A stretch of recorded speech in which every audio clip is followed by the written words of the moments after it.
Naam, msikilizaji, umewadia wakati ambapo makususi ya kusikia mijadala ambayo yanahusu mambo ambayo kwa hakika ulimwengu unaangazia huko kwa kina.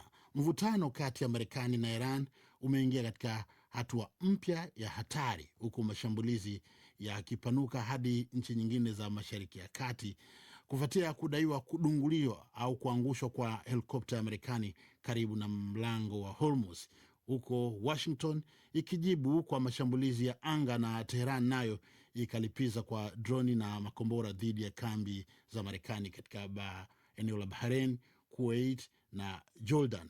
Je, hoja iliyopo sasa, dunia iko ukingoni mwa vita vikubwa zaidi, na ipi nafasi ya Israel katika mzozo huu?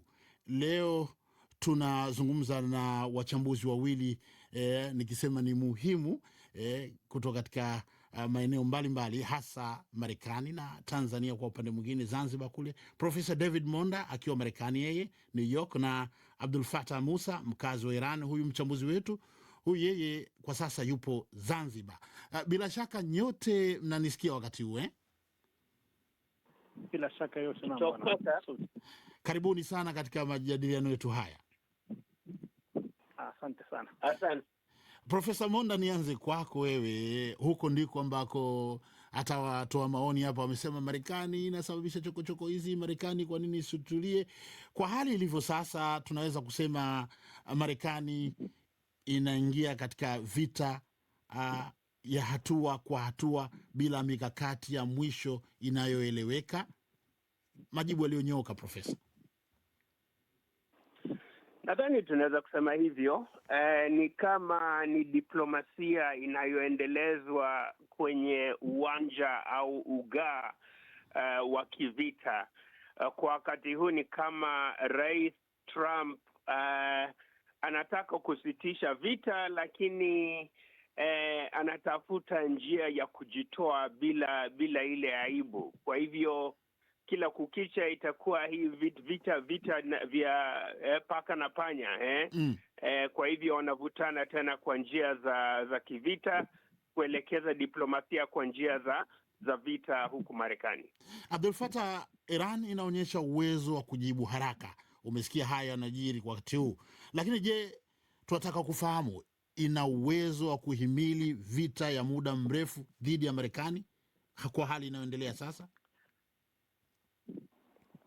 Kusema kwamba ina uwezo wa kuhimili vita hivyo vya muda mrefu au la, ni jambo ambalo kiuhakika linathibitishwa kwenye uwanja wa vita, kwa sababu tunajua kwamba hata Rais Trump na Waziri Mkuu wa Israel Benjamin Netanyahu walipoanzisha vita dhidi ya Iran Februari 28 walitegemea kwamba vita hivyo vitachukua muda wa siku 4. Baadaye tukaambiwa muda wa wiki 2, zikawa zinaongezeka siku kwa namna hiyo, na kila wakati tukiambiwa kwamba ratiba za vita vya Marekani ziko mbele zaidi.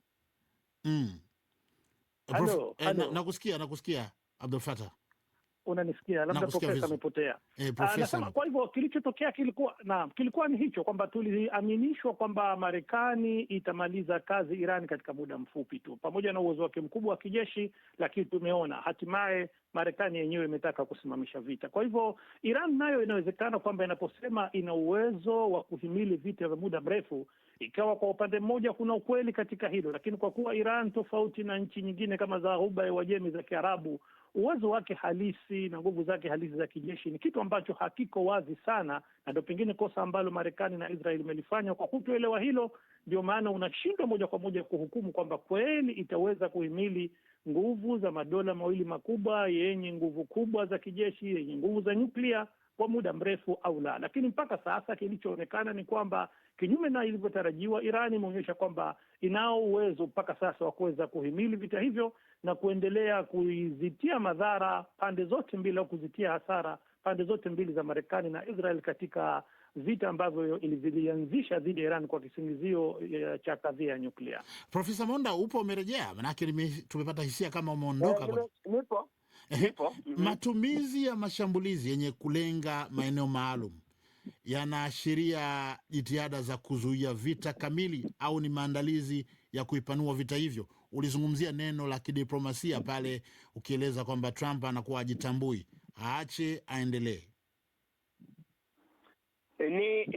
Ni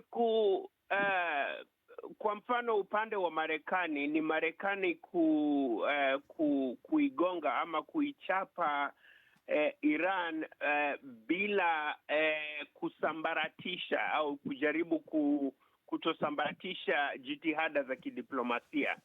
Kwa hivyo tumeona kwamba vile Marekani hata imekuwa ikishambulia Iran, inaitoa ishara ya kwamba mashambulizi haya yatawekwa kwenye maeneo maalum, ya kwamba sio ya kwamba wanajeshi au jeshi la Marekani litaweka wanajeshi kwenye ardhi ya Iran. Kwa hivyo hiyo ni ishara ya kuonyesha ni kama ni ilani inatolewa kwa Marekani kwa Iran, lakini pia Iran pia inatoa ilani zake kwa kushambulia kambi za Marekani kule Mashariki ya Kati. Kwa hivyo ni kama pande zote mbili zinaitoa ishara za kidiplomasia kupitia njia za kivita. Lakini kumalizia hapa Marekani, tumeona kwamba bunge nalo limeanza kubana Donald Trump na uwezo wake wa kusambaratisha au kuendeleza vita hivi kule Iran. Bunge litakuwa na uwezo wowote au basi ni shinikizo tu? Kikatiba bunge lina haki ya kuanzisha vita, sio rais.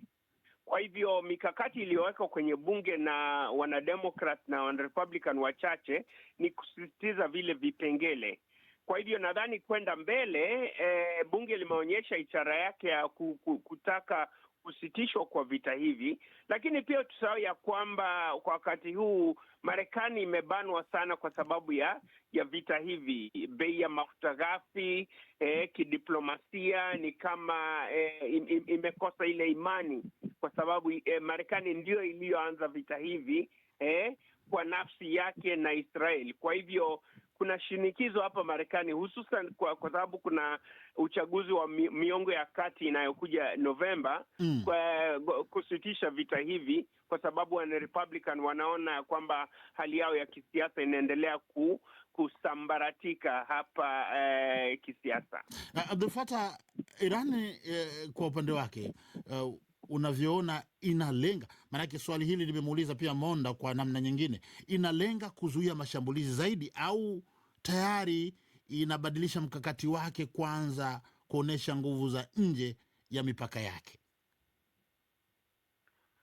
Iran kiujumla, tokea vita hizi zimeanza, yenyewe inasema kwamba imekuwa katika nafasi ya kujilinda au kujihami zaidi, na si kuanzisha vita ambavyo vinalenga moja kwa moja kufikia lengo maalum. Lengo lake ni kutaka kuona kwamba haki yake iliyo nayo kisheria ya kunufaika na nishati ya nyuklia kwa malengo ya amani inaweza kuipata, pamoja na kwamba iko tayari kufanya mazungumzo ya kidiplomasia kwa ajili ya kuondoa utata uliopo juu ya suala hilo. Kwa hivyo tunapoitathmini Iran katika vita hivi ni tofauti na Israel na Marekani. Waziri Mkuu wa Israel Netanyahu, hata baada ya vita kusimamishwa, alisema wazi wazi kwamba sisi, kazi yetu au malengo yetu na Iran bado hayajamalizika. Hata kama au tusipohakikisha kwamba akiba ya urani iliyoko ndani ya Iran kama haitoweza kuondolewa ndani ya Iran, sisi tutaendelea kushambulia Iran. Rais Trump na yeye amekuwa na msisitizo huo kwamba lazima wafikie makubaliano na Iran ambayo Marekani inayataka, lakini kama hilo halikufikiwa ni kwamba yuko tayari kuanzisha tena vita dhidi ya Iran mpaka analolitaka liweze kufikiwa. Kwa hivyo ukiangalia kiujumla, tokea mwanzo vita hivi ni vita vya upande mmoja dhidi ya mwingine, na nafasi ya Iran katika vita hivi ni nafasi ya kujihami zaidi na si pengine kuanzisha vita dhidi ya pande mbili hizi. Monda, unaona hali mambo yanavyoelekea sasa, mashambulizi katika nchi nyingi kwa wakati mmoja. Je, Marekani bado inadhibiti mwelekeo wa vita hii au tayari imeingia katika vita vya pande nyingi isiyotabirika? Imeingia kwa vita vya pande nyingi isiyotabirika, na nasema hivyo kwa sababu kichini chini tunajua kiteknolojia Uchina imekuwa ikisaidia Iran kwa njia za kijesusi, kutumia satellite na ndege zisizokuwa na rubani. Tumejua ya kwamba Urusi pia kwa mikopo na usaidizi wa kivita tena ya kijasusi pia imekuwa ikijaribu kuisaidia Iran kubana makali ya mashambulizi haya dhidi ya Marekani.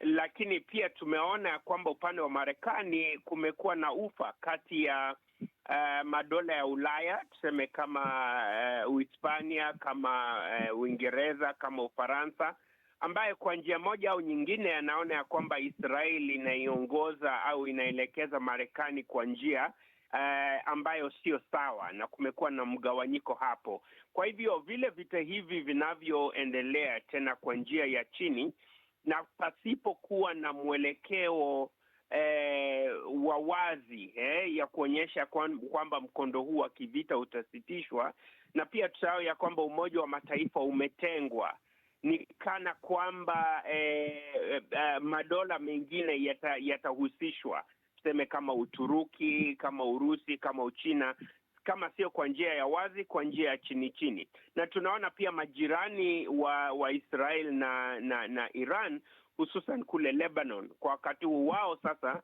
ndio wanapata kipigo kikubwa kwa sababu ya ubabe kati ya Israel na Iran, na hivi vita kati ya Marekani na Iran. Profesa, ndani wa Marekani wanasema nini wenyewe huko hapo New York? Hapa imeonekana dhahiri shahiri ya kwamba Trump hana wafuasi wengi. Uliona vile alienda kwa mchezo wa vikapu kati ya Knicks na San Antonio. Ni kama watu wengi pale walikuwa na mkashifu, yani aliaibika sana. Kihistoria mji huu huwa unapigia wanademokrat kura, kwa hivyo hana wafuasi wengi hapa. Lakini na kwa ujumla ukichukua kura za maoni hapa Marekani, wanademokrat kawaida yao wengi hawatamuunga mkono rais, lakini wale wapiga kura wa mstani wa kati, alafu tena wale wana Republican wengi ni kama wanapinga vita hivi dhidi ya Iran kwa sababu tofauti. Wana Republican kwa upande fulani wanaona ya kwamba Marekani tena imeanza kujiingiza kwa hivi vita visivyoisha kwa madola ambayo sio muhimu zaidi kwa Marekani. Kwa upande wa wanademokrat wanaona kwamba Trump anaanza kuelekeza dola kama yeye ni mfalme, ya kwamba kila kukicha anaanza kukinzana na madola mengine. Kwa hivyo kwa ujumla ni kwamba Wamarekani hawataki vita hivi viendelee, na nadhani Trump anatafuta njia zozote zile kujaribu kuondoa Marekani kwa vita hivi, lakini kwa njia isiyokuwa ya kuaibisha dola. Abdel Fattah, imesikika Iran ikijigamba baada ya mashambulizi haya yaliyojitokeza. Sasa hoja yangu ni kwamba hii inalenga kuzuia adui au pengine inahatarisha kuunganishwa zaidi dhidi ya nguvu kubwa zaidi ya nje. Kusiwe na mashaka hayo. Iran uwezo wake wa kijeshi ambao umeonyesha tangu vita hivi vilipoanza Februari 28 ni kuonyesha kwamba pamoja na kwamba yenyewe ina udhaifu wa kuweza kuhujumiwa na kijeshi bila kuweza kuzuia, uwezo wake wa nguvu za ulinzi wa anga ni dhaifu, lakini wakati huo huo nayo imeonyesha kwamba uwezo wa nguvu zake za makombora na nguvu zake za ndege zisizo na rubani ni mkubwa kiasi ambacho inao uwezo wa kupambana na pande mbili za Marekani na Israel kwa wakati mmoja, na ikaweza kusababisha hasara kwa maslahi ya kijeshi na ya kiusalama au hata ya kiuchumi ya pande hizo, bila ya kuweza Marekani pamoja na uwezo wake mkubwa wa kijeshi kuweza kukabiliana na uwezo huu wa Iran. Hilo ndio jambo ambalo kimsingi Iran imelionyesha katika kipindi hiki, na ndipo wengi wakasema kwamba katika vita hivi Marekani kuzingatia uwezo wake, kwa kuzingatia na malengo yake, mpaka hapa vilipofika vita hivi ni kwamba Marekani na Israeli zimeshindwa, kwa sababu lengo halisi zilizokusudia hazikuweza kulifikia, na zenyewe nazo